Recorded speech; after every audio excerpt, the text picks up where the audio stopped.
And hello, everybody. Welcome into another edition of IGL Weekly, brought to you exclusively by the Connecticut School of Broadcasting. Give them a call at 1-800-TV-RADIO or log on to gocsb.com.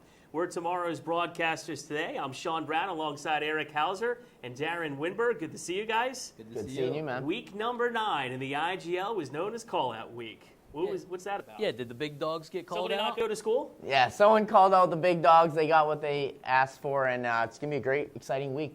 All right, we've got it all straight ahead for you. Coming up on the show, the Bulldogs take on perhaps their toughest opponent to date. We'll tell you about it. Plus, we've got game balls, and we have the plays of the week coming up. But we start with the Week 9 action, guys. Yeah, from the Pinelands. Bucks Panthers. And Hobby of the Bucks had a great week this week. 2 passing touchdowns, 2 rushing touchdowns. And this is the first week ASI is without their starting quarterback. We'll see how they fared. And, their cornerbacks are gone. They got called up, so we'll see how they are. New team, basically, All right, to the highlights at the Pineland Sports Complex. Bucks signal caller Dom Hobdy, guys. He's been on fire as of late. Yes, he has. He's the playoffs are getting near, and he's really helping the team surge. He is, as you mentioned. He's had a couple touchdowns running, and he's using all facets of the game. He's using. All right, here we go with Hobdy. He's got a pump fake to get the defender to bite. Pretty throw to number 19, Raheem McLeodon, for the score. Yeah, it was a nice throw down the side there, and McLeodon, he had a nice touchdown run. Oh yeah, he just made the defender bite. Hobdy looked him off, pretty pass, and great catch. Nice pump fake. Yeah. Now Hobdy, he could do it with his arm, but he could also do it with his legs, guys. Yeah, like I said, he had 2 rushing touchdowns. One of them was a short one for 3 yards. The other one for 35 yards, Darren, right out of a video game. Oh my goodness, you can see him. He's looking, he's scrambling, he's going, turning, he's hitting A, B, right, start, everything. And it was a great touchdown play, as we're going to see. Yeah. You look like Michael Vick out there. Yeah, seriously. All right, speaking of Dom Hobdy, CSB's Darren Winberg had a word with the winning quarterback after the game. This is Darren Winberg live from the Pinelands Sports Center with quarterback Dom Hobdy. How you doing, man? Doing well. 2 throwing touchdowns and 1 rushing. How are you able to be so effective today? Hey, they drop back everybody. Check down. Nobody's open. Get it and go. 3 seconds, let the ball go or run. Get down. Nice. Well, you guys, it was a convincing 24-14 victory. Yeah. What did you guys do different as opposed to other weeks where you came out and shot them in the mouth? Yeah, we played consistent D. We got a couple turnovers. Normally we get a couple drops, give up 4th down, penalties in the second half. No penalties in the second half. Kept the ball, defense. Let's go. We all on the same page right now. Nice. 1 goal. Now let's talk about your second play where you rushed for 35 yards. You took hits. You were swinging, turning. Hey. I think that was the turning point. What did you do different to, I guess, let your natural athleticism take over? Nothing, man. You just got to really want it. When players want the ball in the end of the play, you think touchdown, touchdown, no first downs. We want touchdowns. My team needs it, and I came through. Now, what is this going to do to launch you guys to the playoffs? Hey, man, get everybody on the same page. Everybody got 1 goal, 1 team, 1 band, 1 sound. Let's go. Christmas in July, baby. Christmas in July. To take over the leadership. Excellent. For this all year. There we go, baby. Let's go. On the other side of the ball for the Bucks, they really had a big game on defense, guys. They did. They got a lot of pressure on whoever the quarterback the Panthers had in at the time between Sammons and Sidnor. Yeah. And, had pressure on them all game. Speaking of a player who got a lot of pressure, number 90, John Johnson, had a big day getting after quarterbacks. Oh yeah, he was in all day, no matter what quarterback they had in, Sammons or Sidnor. He had 3 sacks. He was in them all day. Great job. Yeah, he was in beast mode, and like you said, 3 sacks and a lot of tackles. He had a couple batted balls down too. He disrupted that offense a lot yesterday. All right, so breaking news in this one, upset city as the Bucks take down the Panthers of ASI 24-14. This is only the Panthers' 2nd loss of the season. A little surprising? Yes and no, because as we mentioned earlier to start off the show, they don't have their starting quarterback. They don't have their corners. They were missing some offensive linemen. So essentially what Coach Mattis has to do, he's going in with either Sammons or Sidnor, who kind of didn't really know what was going on, but this is his team. He's got to go in with the playoffs. So we'll see how it is. Seems like maybe they're still searching for an identity, Eric. Yeah, I think that it wasn't surprising because the Bucks, we've been saying all season that they're a better team than what their record has been. And actually last week, coach of the Panthers, Bill Mattis, actually acknowledged that. He said they are a good team. they can't overlook them. And another reason is you see how valuable Chris Brown-Lee was to this Panthers team. That was the next point I was going to bring up. How much are they missing Chris Brown-Lee? This was really the first week we saw them playing without Brown-Lee. That's hurting them a lot, isn't it, Darren? Oh, it's hurt him a huge amount because you looked at Salmons when he was in. He's a run-first quarterback. When he was told to pass, he made some good passes. But under the dress of the team, he looked to run, and it got him no points. All right, now you guys mentioned a few names earlier. Who can step in at signal caller for the ASI Panthers? You know what? It looked like Salmons was making some more things happen for the team, but like he said, is that he's a run-first quarterback. He looked like he didn't even want to throw that ball. And one of the reasons, though, is he had pressure on him. I mean, he had no time to really look at his receivers. And the other guy, Steve Sidnor, he's a wide receiver, right? Yeah, he's a wide receiver / quarterback. Marcellus Salmons is not even listed as a quarterback. He was listed as a wide receiver / defensive back. But he seems to be a little bit more athletic. So, Darren, let me ask you, could either one of those guys be the solution, or do they have to find somebody else? I think they're going to have to be the solution, whether Coach likes or not. But you know what? Coach Mattis, he's a great coach.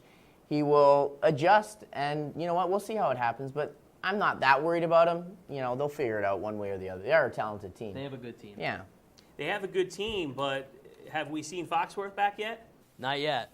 They don't have Brown-Lee either. Or Osborne. And they are three huge players, two on the offensive side, one on the defensive side. It's going to be really tough if they don't get some replacements in for those guys. One thing I have to mention is it seemed like they had more linemen available to them this week because they've been short linemen all season, and that's been one of the reasons why they were getting pressure. But this week it looked like they had those guys in. And John Lavelle, one of their offensive linemen, did get hurt at the end of this game. It looked like he hurt his left knee. I hope he's going to be okay. All right, we've got to take a quick commercial break, but when we come right back, who wants to see Manny Cabasa, quarterback of the Lions, play on defense? We'll explain why after this. So you've been thinking about changing careers. Well, now's the perfect time to check out Connecticut School of Broadcasting. Discover the exciting world of audio and video production. They have a campus right here in Cherry Hill. Call 1-800-TV-RADIO or visit gocsb.com. And welcome back to IGL Weekly, brought to you by the Connecticut School of Broadcasting. Eric Hauser and Darren Winberger here. I'm Sean Brown, and it's time to do some other highlights. The Philly Falcons are still looking for Week 1. Could this be the week, guys? It very well could. I mean, both teams match up with height-wise. They're both undersized teams. You know, they're due. Darren, it's been a miserable season for the Falcons. How would winning one game really help their season? I think it would help them a lot. Give them some, towards next season, it'll help them out. Yeah, absolutely. Could be the launching pad for something big to build on. Correct. No question about that. All right, so here's a play. We want to go to the highlights at the Pinelands Center. Number 1, the new quarterback of the Falcons, Chris Pollard. How's he been doing so far? He's been doing all right. He had some chemistry, as we'll see a little bit in this plays, game. giving them a chance, right? Sure. All right, so here's a play we want to highlight right now. We've got Pollard going deep here, 34-yard touchdown to Brandon Walters. Yeah, Brandon, we talked about him earlier in the season. Yeah, he's very athletic. He's a short guy. He's a small guy, very quick.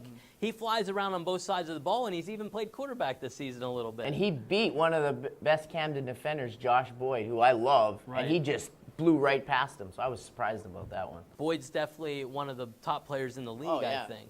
Absolutely. From one talented wide receiver to another one, here's Pollard to Darnell Burton, number 19, who just ran right by the defender down the sideline for the score. Pretty play. Yeah, I think Burton, he's a great receiver. He's a big receiver. He's a big bright spot on that team, which they need, and what a great play down that sideline. Oh, it was, and he another great game. He had a touchdown and an interception as well, so both sides of the ball he did well. Beast mode. Yeah, no question about that. All right, we move to the fourth quarter right now. It's 22-8 Falcons. Check out this play. Number 22 rips the ball right out of the hands and returns it to the house to put Philly up 28-8. He stole the ball. He literally just grabs it and is a thievery. Highway Patrol are coming after him right now. Starting at the lower levels, Pop Warner, the coaches tell you to put two hands on that ball when contact's about to come.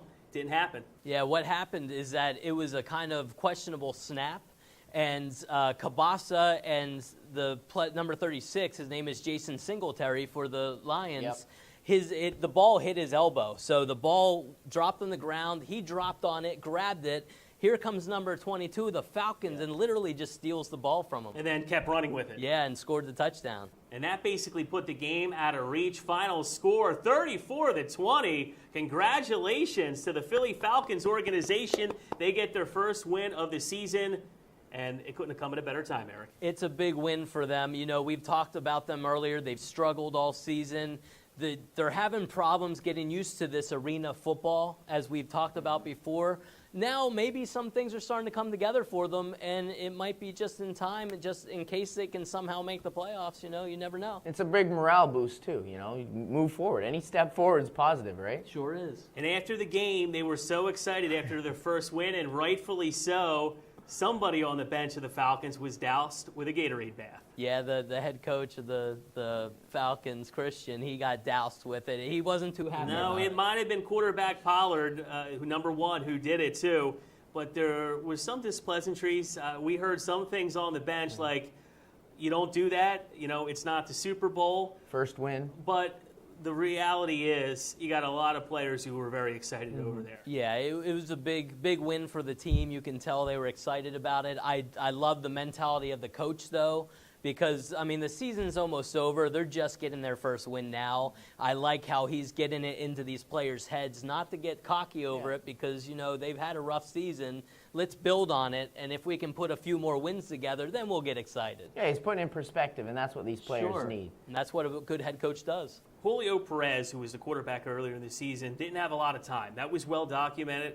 Pollard also under some pressure, but he's really keeping the play alive, and he's making some plays, getting the ball down the field to his receivers. Yeah, he's doing a great job. I think Pollard's a little better on his feet than Perez, and that's kind of what you need in a quarterback when you're under pressure all the time. But let's talk about Pollard a little bit. On the other hand, he took some blows. He took some hard hits, perhaps holding on to the ball just a little bit too long, Darren.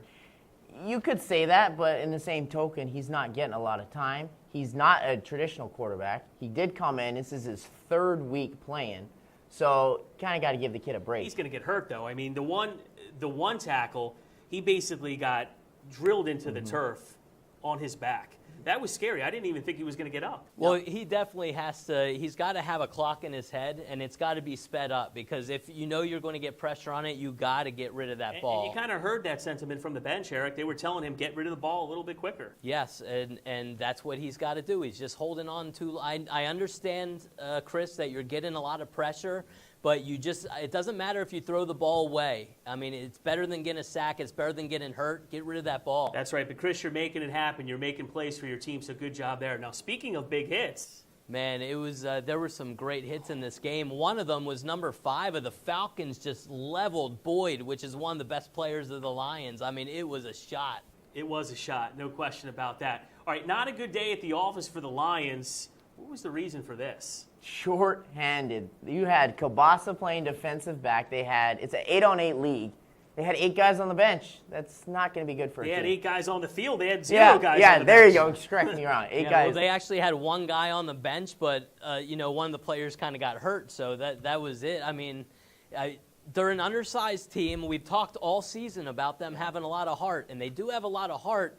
But we kind of looked at each other when we saw how short they were, knowing that this Pinelands Center gets like over 100 degrees in there. It's humid.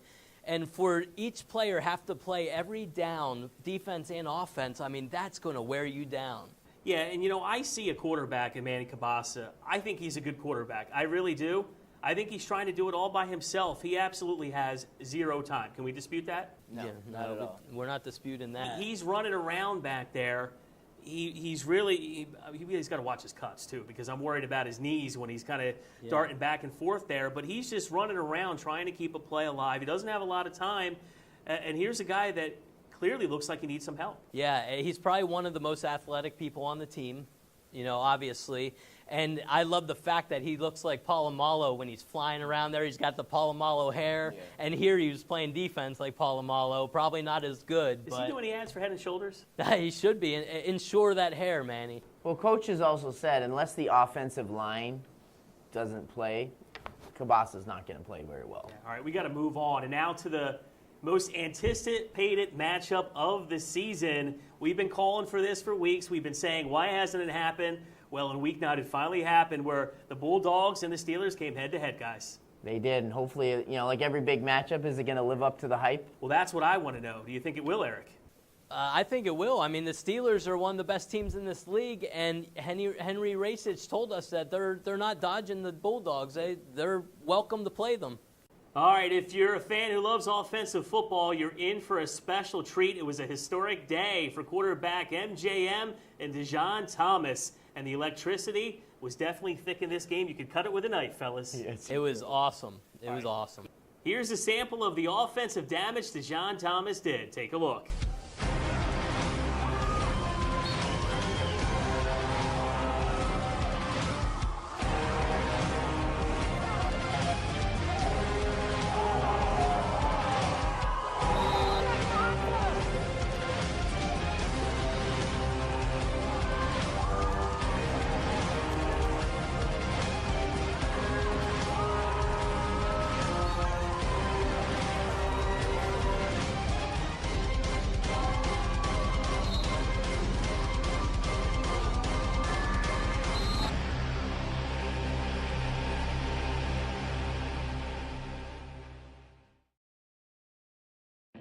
So you've been thinking about changing careers? Well, now is the perfect time to check out Connecticut School of Broadcasting. Discover the exciting world of audio and video production. They have a campus right here in Cherry Hill. Call 1-800-TV-RADIO or visit GoCSB.com. And welcome back to IGL Weekly. 2 in the bag, final segment, guys. Now we're talking about the showcase game of the year, the big one, the Conshohocken Steelers and the New Jersey Bulldogs. Did you get the feeling, the impression, being in the Pinelands Sports Center, that before the game there was a lot of hype, there was a lot of energy by not only the players but the fans and even the media? This was a game that everybody wanted to see. Oh, not only did we want to see it, we've been talking about it for weeks now, and finally you get a chance to see it in one of the last weeks of the regular season. It's exciting. This is must-see TV, Eric. And the receiver for the Steelers, Parker, told me before the game he's been waiting for this matchup for some time now. Well, speaking of Parker, he helped his team to get off to a good start as Breon Shelton hit his main man, Parker, on a 12-yard touchdown strike to put the Conshohocken Steelers up in the early going. Right away, yeah, their first possession. And Parker, he's the best receiver on what is a very good receiving core for the Steelers. And Shelton looked good on there too. He went 3 for 3 to open up the drive, hitting his guys. So looking real good early on for the Steelers. Did you get the kind of vibe that they were ready to take over this football game? Because I certainly saw that. Well, we showed up early, and half the Steelers players were there warming up before the games had even started. So you could tell Coach was like, all right, get there early, let's get going, guys. Even though in the standings this game didn't really mean too much, but you could tell that this game meant a lot to these players. To the players, exactly. Yes. All right, so the Steelers get up 6-0, but then the wheels on the bus came off a little bit, Eric. Here come the big dogs, they can strike quick, as we've seen all year. All right, well, speaking of striking quick, Michael Merritt throws an early interception to Parker, who's getting off to a big game, but then from there, the Bulldogs kind of got back on track. Their defense really stepped it up and put a lot of pressure on Breon. No, they put a lot of pressure on Breon. But if you look at the special teams, which we've killed all year, let's be honest, they had a play in the second possession where they got a turnover, and that momentum just snowballed. Yeah, for the Bulldogs, their fans were probably thinking, there's a quick strike by the Steelers right away, and then there's an interception, a turnover, so it's like, what's going to happen? Mm-hmm. Well, we've seen this a lot this year. Quarterback Michael Merritt hooking up with number 0, Dijon Thomas. That happened early and often again at the Pinelands in Week 9. Often is right, and Dijon Thomas, he's probably the best receiver in this league right now. I was just going to ask you, Darren, is there a better receiver in the IGL than Dijon Thomas? No, he is not only big, fast, he has all the tools like Calvin Johnson-esque. Yeah, he's very quick. It almost reminds you of like a young T.O. Very strong receiver, which is great for the physical cornerbacks, but he's also can burn anybody, it looks like. T.O. on the Steelers or T.O. on the Eagles? T.O. of the former Cowboys and whoever, Eagles. 49ers, I know who you meant. Yeah. And Darren, what a big game between the combination of Mike Merritt and Dijon Thomas. They did a lot of damage. Oh, they did a lot. They hooked up 5 times, numerous great times, touchdown in the corners, everywhere, all over the field. And they were a little short-handed before the game. But Dijon, he's like, it doesn't matter. Yeah, I spoke to him before the game, and I asked him if that was a problem, and Dijon's quote was, "Not for me, it's not." And he backed it up on the field. The whole team did this week. They were a little short-handed, and it didn't matter to them. All right, now, when the Bulldogs start to take over control of this game, you saw after one of Dijon Thomas's touchdowns, the celebration was quite interesting in the end zone. What in the world do you call that, fellas? Oh, the dog pound? I have no idea, but it was hilarious. He gets on there like a little dog, barks, turns around, rubs his belly, barks. It was probably the funniest thing I've ever seen. This had to be a planned celebration. Oh, without a doubt. He's probably been practicing this, but, he got down and it was like a Bulldog stance. It was great. Do you think that this did it draw a flag for excessive celebration? Not in this league, I don't think. Yeah, I probably should have, but it didn't. But it was definitely classic. All right, so the trenches were huge for the Bulldogs in this game. Now, we talked about the offensive firepower. Got to give some props to the offensive line and the defensive line of the Bulldogs. Michael Merritt, he was out on the island. He had forever in this game to pass the ball. Yeah, and we mentioned that a couple weeks ago, that he's got all the time in the world to pass back there, and we do have to acknowledge that this offensive line has been playing Big Kareem Wright, Joe Fayed doing a fantastic job playing in front of quarterback MGM, Darren. Yeah, they're keeping him upright, keeping him mobile, because he's a little bit older, he's a little bit injured, so the best thing to do is keep this ship running forward. I want to talk a little bit about Joe Fayed, their big center. Early in the season, he was struggling with the snaps a little bit, but he has really turned his season around and played very well. Man, he ever since then, his snaps have been really well, and here we get to see him play on the defense, which we don't get to see very often. And, he held his weight on the defense, and, a lot of these guys are talented enough to do that. Now, on the other side of the ball, there's a player we need to highlight. We've highlighted him many times this year, number 90, Slocum. He is constantly, in this game, he was constantly in the kitchen of one Breon Shelton.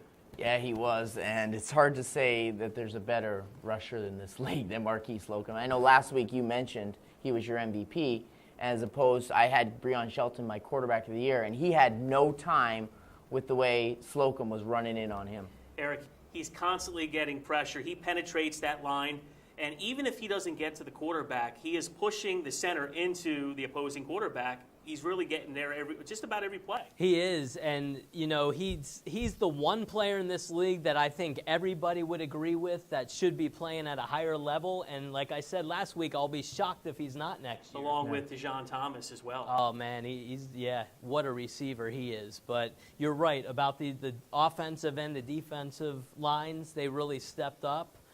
It all starts in the trenches, fellas. Yeah, right. It does. It really is. Now, turnovers, on the other hand, were a big problem for the Steelers in this game. Yeah, especially in the first half. Right. Yeah. The Dogs came out. They came out to play. They knew the Steelers really wanted them. They did not overlook this team, and they caused these turnovers. And in all fairness to the Steelers, they opened the game. They opened a 3-for-3 drive by Shelton. Then they had those 2 turnovers that really changed the whole momentum of the game.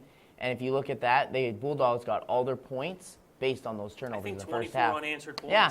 So you take away those turnovers, this game's a lot closer than what it sounds like. I also want to mention that we've talked about Axel. He's looked really good for the Steelers team running the ball. He had a 12-yard rush early in the game. After that, we didn't hear from him. But they were down, though. They're down by 3 scores. You can't really run the ball, right? I thought there were some questionable play calls. They continued right before the half to run the ball. They were down, knocking on the door. They kept running the ball, even on 4th down. I really thought that should have been a passing down there, Eric. It's kind of strange. I questioned it a little bit, but, they did what they did, and the Bulldogs, they answered them. All right, the turnover at midfield where they coughed up the football, the Steelers, resulted in a big play where the Bulldogs capitalized with a big bomb from quarterback Michael Merritt to the other star, the receiving corpse of the Bulldogs, Andrew Molitaris. What a play this was. Molitaris had an unbelievable touchdown catch. I told him that I'm voting it for play of the week. I mean, he laid out for this ball.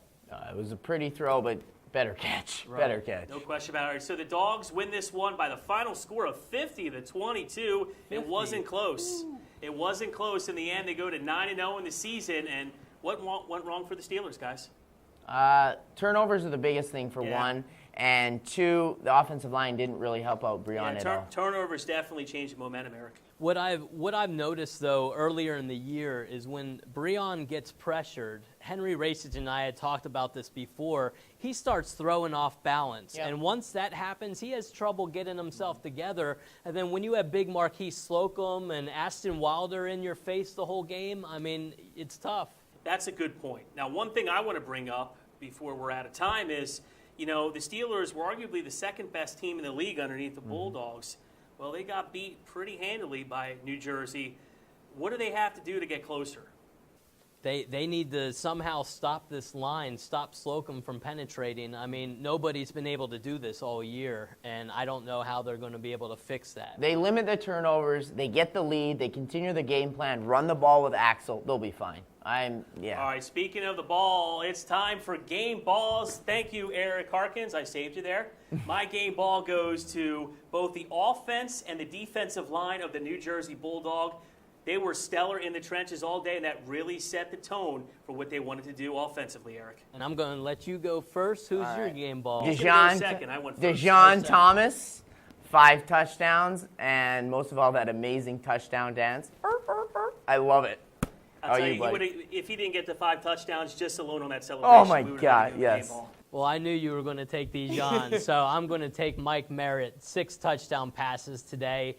He's hobbled by a knee injury. He's been injured for quite a few weeks. He's showing his toughness out there, and he looks good out there. What a talented quarterback. Quarterback MJM. So that'll do it for the game balls. Nicely done. Special thanks go out to executive producer Brian the Fishman Fish, producer Rick Kersey, director Greg Harkins, and we'd be remiss if we didn't mention all the CSB grads and students who are doing such an outstanding job pushing all the buttons behind the scenes. Thank you, guys. Appreciate it. So we're just about out of time right now. Programming note, we want to remind everybody that we are the official flagship station of the IGL playoffs, which are right around the corner. So stay right here. As soon as the playoff starts, we will have all the scores and highlights on IGL Weekly. Playoffs!